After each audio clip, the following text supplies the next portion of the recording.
राहुल और उसके दोस्त रोहन और प्रिया एक रात एक पुरानी भूतिया हवेली में घुसने का फैसला करते हैं। ये हवेली शहर के बाहरी इलाके में स्थित थी और इसके बारे में कई अफवाहें थीं। लोग कहते थे कि इस हवेली में भूत रहते हैं और जो भी यहाँ जाता है वो कभी वापस नहीं आता। राहुल, रोहन और प्रिया ने इन अफवाहों को नहीं माना और उन्होंने हवेली में घुसने का फैसला किया। वे तीनों दोस्त हवेली के सामने पहुंचे और दरवाजा खोलकर अंदर घुस गए। हवेली के अंदर का माहौल बहुत ही डरावना था। हर तरफ अंधेरा था और सन्नाटा छाया हुआ था। राहुल ने अपने फोन का फ्लैशलाइट जलाया और आगे बढ़ने लगा। रोहन और प्रिया उसके पीछे थे। वे तीनों हवेली के अंदर गहराई तक चले गए। उन्हें कई पुराने कमरे मिले जिनमें पुराने फर्नीचर और धूल भरी हुई थी। लेकिन एक कमरा ऐसा था जो बाकी कमरों से अलग था। इस कमरे का दरवाजा बंद था और उस पर एक ताला लगा हुआ था। राहुल ने ताला खोलने की कोशिश की लेकिन वो नहीं खुला। रोहन ने कहा, शायद ये कमरा बंद ही रहना चाहिए, लेकिन राहुल ने नहीं माना। उसने एक पत्थर उठाया और ताले को तोड़ दिया। दरवाजा खुल गया और वे तीनों अंदर घुस गए। कमरे में एक पुरानी तस्वीर थी जिसमें एक परिवार की तस्वीर थी। तस्वीर में एक लड़की थी जो बहुत ही खूबसूरत थी। प्रिया ने तस्वीर को देखा और कहा, ये लड़की बहुत ही सुंदर है। राहुल ने कहा, हाँ, ये सचमुच बहुत ही सुंदर है। लेकिन जब उन्होंने तस्वीर को ध्यान से देखा तो उन्हें एक अजीब सी बात दिखाई दी। लड़की की आंखें उनके पीछे देख रही थीं। वे तीनों दोस्त डर गए और तस्वीर को वहीं छोड़कर कमरे से बाहर निकल आए। लेकिन जब वे हवेली से बाहर निकलने लगे तो उन्हें एहसास हुआ कि वे रास्ता भटक गए हैं। वे हवेली के अंदर ही घूमते रहे लेकिन उन्हें बाहर निकलने का रास्ता नहीं मिला। उन्होंने एक दूसरे को देखा और कहा, हमें यहाँ से निकलना होगा, लेकिन हवेली के दरवाजे बंद हो गए। वे तीनों हवेली में फंस गए थे। उन्होंने एक दूसरे को देखा और कहा, हमें यहाँ से निकलने का रास्ता ढूंढना होगा, लेकिन जितना वे आगे बढ़ते उतना ही वे हवेली के अंदर फंसते जा रहे थे। उन्हें एक कमरे में एक पुरानी डायरी मिली। डायरी में एक लड़की की कहानी लिखी थी जो इसी हवेली में रहती थी। लड़की की कहानी पढ़कर उन्हें पता चला कि वो लड़की इसी हवेली में मारी गई थी। उन्होंने सोचा कि शायद ये हवेली वाकई भूतिया है। वे तीनों डर गए और हवेली से बाहर निकलने के लिए दौड़ने लगे। लेकिन हवेली के दरवाजे बंद थे और वे बाहर नहीं निकल सकते थे। उन्हें एक आवाज सुनाई दी, तुम लोग यहाँ से कभी नहीं निकल सकते। वे तीनों डर गए और एक दूसरे को पकड़ लिया।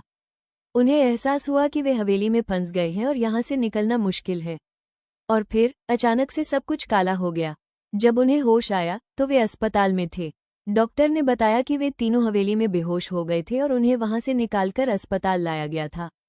लेकिन जब उन्होंने अपने दोस्तों को देखा तो उन्हें एहसास हुआ कि प्रिया नहीं है।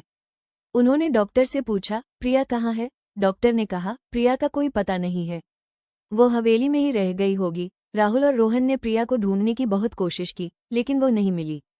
उन्हें एहसास हुआ कि प्रिया सचमुच हवेली में फंस गई है और वो कभी नहीं मिलेगी। और फिर एक दिन राहुल को एक पत्र मिला जिसमें लिखा था, मैं तुम्हारे साथ हूँ। पत्र पर प्रिया का नाम लिखा था। राहुल ने सोचा कि प्रिया की आत्मा अभी भी हवेली में है और वो उन्हें कभी नहीं भूली है। राहुल और रोहन ने हवेली में जाने का फैसला किया। वे हवेली में गए और प्रिया की आत्मा को ढूंढने की कोशिश की, लेकिन उन्हें प्रिया की आत्मा नहीं मिली। उन्हें एहसास हुआ कि प्रिया की आत्मा सचमुच हवेली में फंस गई है और वो कभी नहीं मिलेगी। और फिर उन्होंने हवेली से बाहर निकलने का फैसला किया। लेकिन जब वे हवेली से बाहर निकले तो उन्हें एक आवाज सुनाई दी, मैं तुम्हारे साथ हूँ। वे दोनों डर गए और पीछे मुड़कर देखा। उन्हें प्रिया की आत्मा दिखाई दी। प्रिया की आत्मा उन्हें देखकर मुस्कुराई और गायब हो गई। राहुल और रोहन ने कभी भी उस हवेली के बारे में नहीं बताया। उन्होंने सोचा कि कुछ चीजें ऐसी होती हैं जो इंसान की समझ से बाहर होती हैं, और वे दोनों कभी भी उस हवेली के पास नहीं गए। लेकिन आज भी लोग कहते हैं कि उस हवेली में प्रिया की आत्मा रहती है और जो भी वहां जाता है वो कभी नहीं लौटता। राहुल और रोहन ने उस हवेली के बारे में कभी नहीं बताया, लेकिन उनके मन में हमेशा एक सवाल रहता था कि प्रिया की आत्मा क्यों उस हवेली में फंसी हुई है। वे दोनों प्रिया की आत्मा को बचाने के लिए कुछ करना चाहते थे। एक दिन राहुल ने एक पुराने पुजारी से मुलाकात की जो भूत प्रेत की समस्याओं का समाधान करने में मदद करते थे।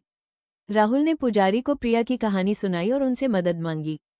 पुजारी ने कहा, प्रिया की आत्मा को बचाने के लिए हमें उस हवेली में जाना होगा और वहां की सच्चाई का पता लगाना होगा। राहुल और रोहन ने पुजारी के साथ हवेली में जाने का फैसला किया। वे तीनों हवेली में गए और प्रिया की आत्मा को ढूंढने की कोशिश की। हवेली के अंदर का माहौल बहुत ही डरावना था, लेकिन पुजारी के साथ होने से राहुल और रोहन को थोड़ी हिम्मत मिली। पुजारी ने हवेली के अंदर एक विशेष पूजा की और प्रिया की आत्मा को बुलाया। प्रिया की आत्मा आई और पुजारी से बात की। पुजारी ने प्रिया की आत्मा से पूछा, तुम इस हवेली में क्यों फंसी हुई हो? प्रिया की आत्मा ने कहा, मैं इस हवेली में मारी गई थी और मेरी आत्मा यहाँ फंस गई है। पुजारी ने कहा, हम तुम्हें इस हवेली से मुक्त करना चाहते हैं। क्या तुम हमें बता सकती हो कि तुम्हें कैसे मारा गया था? प्रिया की आत्मा ने कहा, मुझे मेरे पति ने मारा था। वो मुझे मारना चाहता था क्योंकि मैं उसके लिए एक बेटा पैदा नहीं कर सकी थी। पुजारी ने कहा, अब तुम्हें इस हवेली से मुक्त कर दिया जाएगा। पुजारी ने एक विशेष मंत्र पढ़ा और प्रिया की आत्मा को मुक्त कर दिया। प्रिया की आत्मा ने राहुल और रोहन को देखा और मुस्कराई। फिर वो गायब हो गई। राहुल और रोहन ने पुजारी को धन्यवाद दिया और कहा, आपने हमारी दोस्त को बचाया है। पुजारी ने कहा, यह मेरा कर्तव्य था। अब तुम लोग जाओ और अपनी जिंदगी जियो। राहुल और रोहन हवेली से बाहर निकले और अपनी जिंदगी में आगे बढ़ गए। लेकिन उन्हें कभी भी प्रिया की याद नहीं भूली। वे दोनों प्रिया की आत्मा को बचाने के लिए हमेशा आभारी रहेंगे। लेकिन एक दिन राहुल को एक पत्र मिला जिसमें लिखा था, मैं तुम्हारे साथ हूँ। पत्र पर प्रिया का नाम लिखा था। राहुल ने सोचा कि प्रिया की आत्मा सचमुच मुक्त हो गई है और अब वो कहीं भी जा सकती है। राहुल ने रोहन को पत्र दिखाया और कहा, प्रिया की आत्मा सचमुच मुक्त हो गई है। रोहन ने कहा, हमें खुश होना चाहिए कि प्रिया अब शांति से है। और फिर राहुल और रोहन ने प्रिया की याद में एक स्मारक बनाया और उसकी आत्मा को श्रद्धांजलि दी। वे दोनों जानते थे कि प्रिया की आत्मा अब शांति से है और वो कभी भी उनके साथ रहेगी। राहुल और रोहन ने प्रिया की याद में एक स्मारक बनाया और उसकी आत्मा को श्रद्धांजलि दी। वे दोनों जानते थे कि प्रिया की आत्मा अब शांति से है और वो कभी भी उनके साथ रहेगी। लेकिन कुछ दिनों बाद राहुल ने एक अजीब सी चीज देखी। वो अपने कमरे में बैठा था और अचानक उसने प्रिया को अपने सामने देखा। प्रिया की आत्मा मुस्करा रही थी और उसकी आंखें चमक रही थीं। राहुल डर गया और पीछे हट गया। उसने सोचा कि शायद वो हेलुसिनेशन का शिकार हो रहा है। लेकिन जब उसने फिर से देखा तो प्रिया की आत्मा गायब हो गई थी। राहुल ने सोचा कि शायद वो अभी भी प्रिया की मौत के सदमे में है। लेकिन जब उसने यह बात रोहन को बताई तो रोहन ने भी कहा कि उसने भी प्रिया को देखा है। वे दोनों डर गए और सोचने लगे कि प्रिया की आत्मा अभी भी उनके साथ है। उन्होंने सोचा कि शायद प्रिया की आत्मा को अभी भी उनकी जरूरत है। एक दिन राहुल ने एक सपना देखा। सपने में प्रिया ने उसे एक पुरानी किताब दिखाई। किताब में एक पन्ना था जिस पर एक संदेश लिखा था। संदेश में लिखा था, मैं अभी भी यहाँ हूँ, मुझे तुम्हारी जरूरत है। राहुल ने रोहन को सपना बताया और कहा, हमें पता लगाना होगा कि प्रिया की आत्मा क्या चाहती है। रोहन ने कहा, हमें उस पुरानी किताब को ढूंढना होगा। वे दोनों उस पुरानी किताब को ढूंढने निकल पड़े। उन्होंने कई जगहों पर ढूंढा लेकिन किताब नहीं मिली। लेकिन जब वे हवेली के पास से गुजर रहे थे तो उन्हें एक पुरानी किताब दिखाई दी। उन्होंने किताब को उठाया और पन्ने पलटने लगे। उन्हें वही संदेश मिला जो प्रिया ने राहुल को सपने में दिखाया था। वे दोनों समझ गए कि प्रिया की आत्मा अभी भी हवेली में है और उसे उनकी जरूरत है। उन्होंने हवेली में जाने का फैसला किया। जब वे हवेली में गए तो उन्हें प्रिया की आत्मा मिली। प्रिया की आत्मा ने उन्हें एक पुराना कमरा दिखाया जिसमें एक पुराना बॉक्स रखा था। प्रिया की आत्मा ने कहा, इस बॉक्स में मेरी बेटी की डायरी है। उसे पढ़ने के बाद तुम्हें पता चलेगा कि मैं क्या चाहती हूँ। राहुल और रोहन ने बॉक्स खोला और डायरी निकाली। डायरी पढ़ने के बाद उन्हें पता चला कि प्रिया की आत्मा को न्याय नहीं मिला है। उसके पति ने उसे मारा था और उसे इसके लिए सजा नहीं मिली थी। प्रिया की आत्मा चाहती थी कि उसके पति को सजा मिले। राहुल और रोहन ने प्रिया की आत्मा को वादा किया कि वे उसके पति को सजा दिलवाएंगे। उन्होंने पुलिस में रिपोर्ट दर्ज कराई और प्रिया के पति को गिरफ्तार कर लिया गया। प्रिया की आत्मा को न्याय मिला और वो शांति से चली गई। राहुल और रोहन ने प्रिया की आत्मा को श्रद्धांजलि दी और कहा, तुम्हें न्याय मिल गया है, अब तुम शांति से रहो। और फिर राहुल और रोहन ने उस हवेली को छोड़ दिया और अपनी जिंदगी में आगे बढ़ गए। लेकिन उन्हें कभी भी प्रिया की याद नहीं भूली। वे दोनों जानते थे कि प्रिया की आत्मा अब शांति से है और वो कभी भी उनके साथ रहेगी। राहुल और रोहन ने प्रिया की आत्मा को न्याय दिलाने के बाद उस हवेली को छोड़ दिया। लेकिन उन्हें पता था कि उस हवेली का अतीत अभी भी रहस्यमय है। एक दिन राहुल ने एक पुराने अखबार में एक खबर पढ़ी जिसमें लिखा था कि प्रिया के पति को उम्रकैद की सजा हुई है। राहुल ने रोहन को ये खबर दिखाई और कहा, प्रिया की आत्मा को न्याय मिल गया है। रोहन ने कहा, हमें खुश होना चाहिए कि प्रिया की आत्मा अब शांति से है। लेकिन राहुल को अभी भी उस हवेली के बारे में जानने की इच्छा थी। एक दिन राहुल ने रोहन से कहा, चलो उस हवेली में एक बार फिर से चलते हैं। रोहन ने कहा, क्यों? अब तो प्रिया की आत्मा शांति से है। राहुल ने कहा, मुझे लगता है कि उस हवेली में अभी भी कुछ रहस्य छुपा हुआ है। रोहन ने कहा, ठीक है, चलो चलते हैं। वे दोनों हवेली में गए और उस कमरे में पहुंचे जहां प्रिया की आत्मा रहती थी।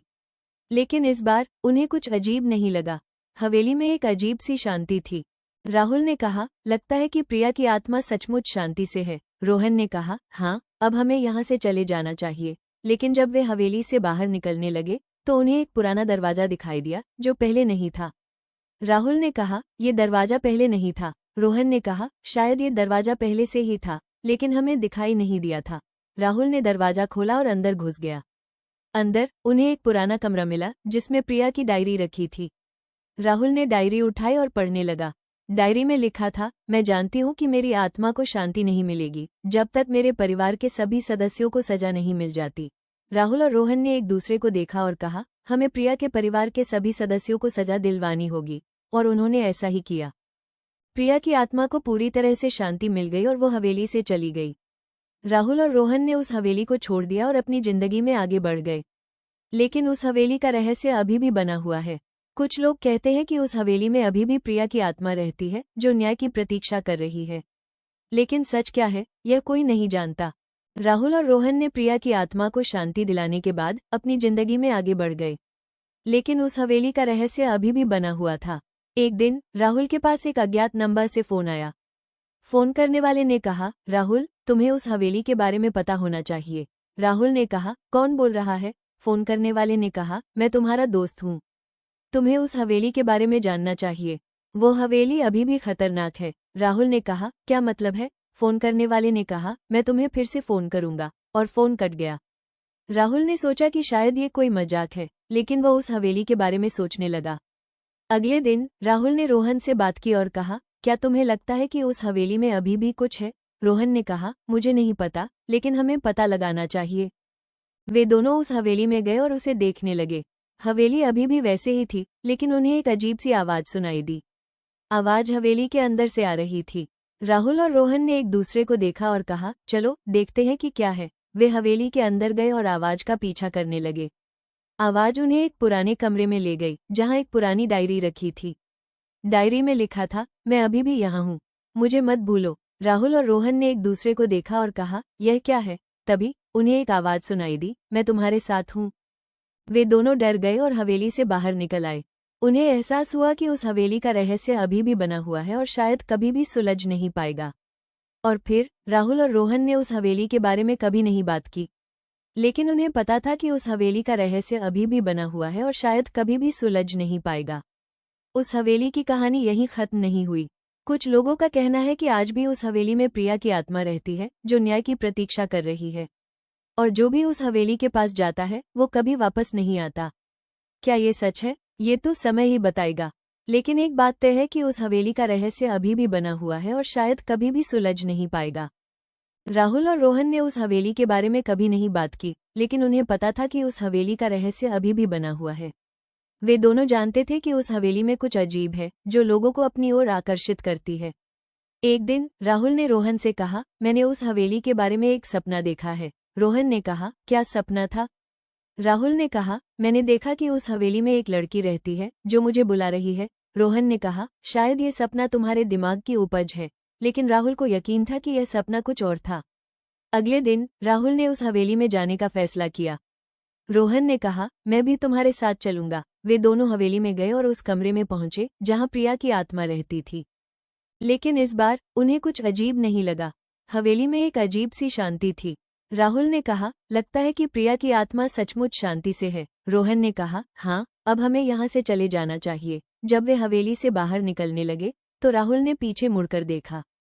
उसने देखा कि प्रिया की आत्मा खिड़की से उसे देख रही है। राहुल ने मुस्कुराकर कहा, अलविदा प्रिया, और फिर राहुल और रोहन ने उस हवेली को छोड़ दिया और कभी भी वापस नहीं गए।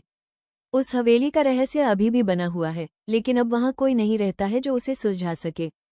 उस हवेली की कहानी यहीं खत्म होती है, लेकिन इसके बाद क्या हुआ यह कोई नहीं जानता।